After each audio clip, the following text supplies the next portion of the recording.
A coin pusher does exactly what the name suggests.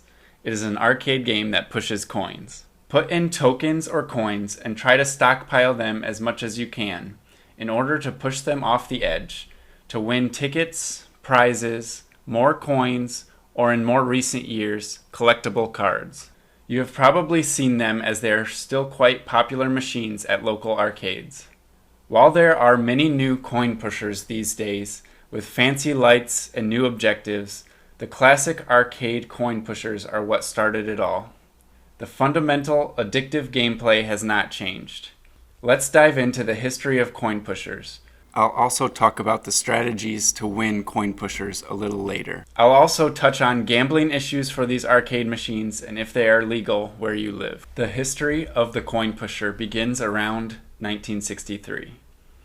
I say around because there is some debate on the definition of a coin pusher and the exact date when the first one was released.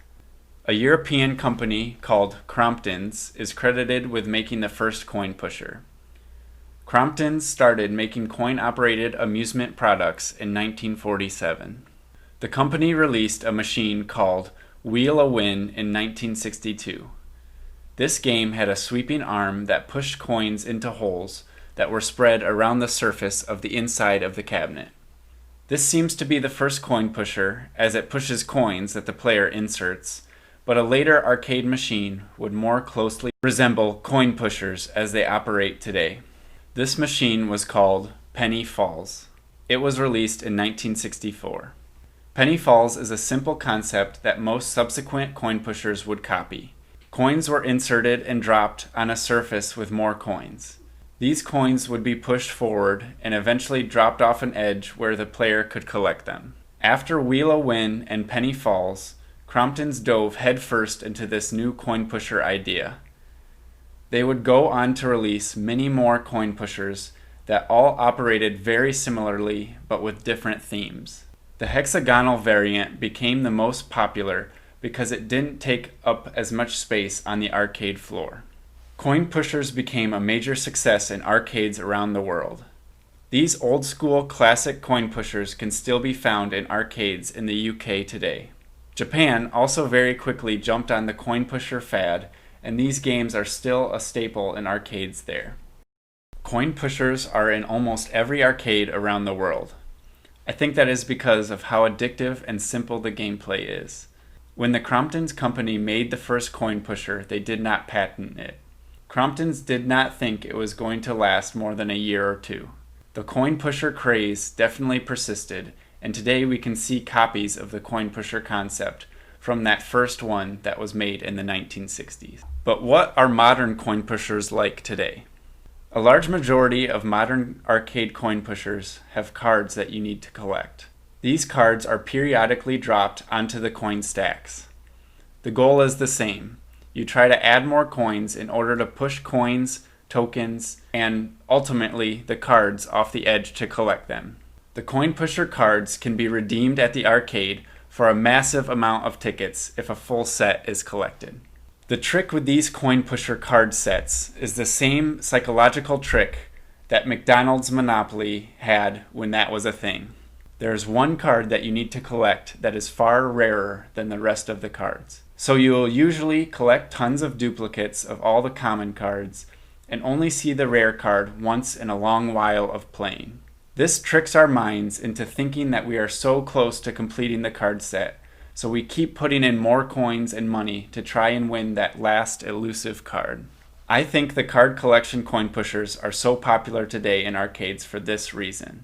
The "I just need to collect one more card" mindset adds on to the addictive, gambling-prone nature of coin pushers. When arcade goers see a big stack of coins or cards so close to the edge of the machine that they just have to put in one more token. But what's the best strategy to beat these modern coin pushers? The way to beat these card collecting coin pushers is to know which one of the cards in the set is the rare one. The strategy is to only play the coin pusher game when you see one of these rare cards close to the edge.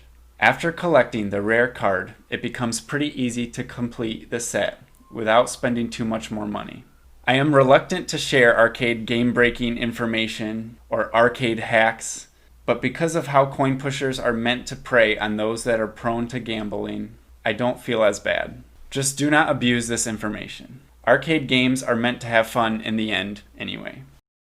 Are coin pushers legal? There have been some issues with the legality of coin pushers in regards to gambling. Most countries do not allow cash to be used as a reward from the machine. This would make the games very similar to other gambling games like slot machines. Any form of coin pusher is illegal in some states within the US. Check state laws on the issue to make sure that coin pushers are legal in your state. But most are legal, as long as they don't use cash. Nowadays, the cash is almost always replaced with tokens or tickets as a reward. I am from Michigan, so I tried to do research on the subject. There's not a lot of information available. I found an excerpt from Michigan law that I assume is similar to other states. It is a penal code that states if a person is involved with owning or operating a gambling machine, that they can be fined. But here is a section about the exception of crane games, which I assume would be similar to coin pushers. Subsection 1 does not apply to a crane game. As used in this section, crane game means an amusement machine activated by the insertion of a coin by which the player uses one or more buttons, joysticks, or similar means of control, or a combination of these means of control, to position a mechanical or electromechanical claw or other retrieval device over a prize, toy, novelty, or an edible item having a wholesale value of not more than $3.75, and thereby attempts to retrieve the prize, toy, novelty, or edible item. Every prize, toy, or edible item must be retrievable by the claw. A slot machine is not considered a crane game. Slot machines and other arcade games, like coin pushers, have a similar pay for the chance of a reward system. But slot machines have an age requirement to legally play. So what are the differences between slot machines and coin pushers then? Having real coins or quarters inside the game is definitely more of a legal issue than other types of rewards like tickets. I also believe that having an element of skill in a game helps with legality. Modern coin pushers have a lever where you can direct where the coin goes. This can be argued that it is not by complete chance whether you win or not, although there are definitely spin wheel games at the arcade where you time when to press the button that seems like it is all luck. Coin pushers are extremely addictive arcade machines. That does not mean that we can't still enjoy playing them if we have self-control and know our limits. It is strange because that is almost the same advice for people who like to gamble at the casino. But aren't arcades just casinos for kids? Let me know what you think about this topic in the comments. And thanks so much for watching. I appreciate you.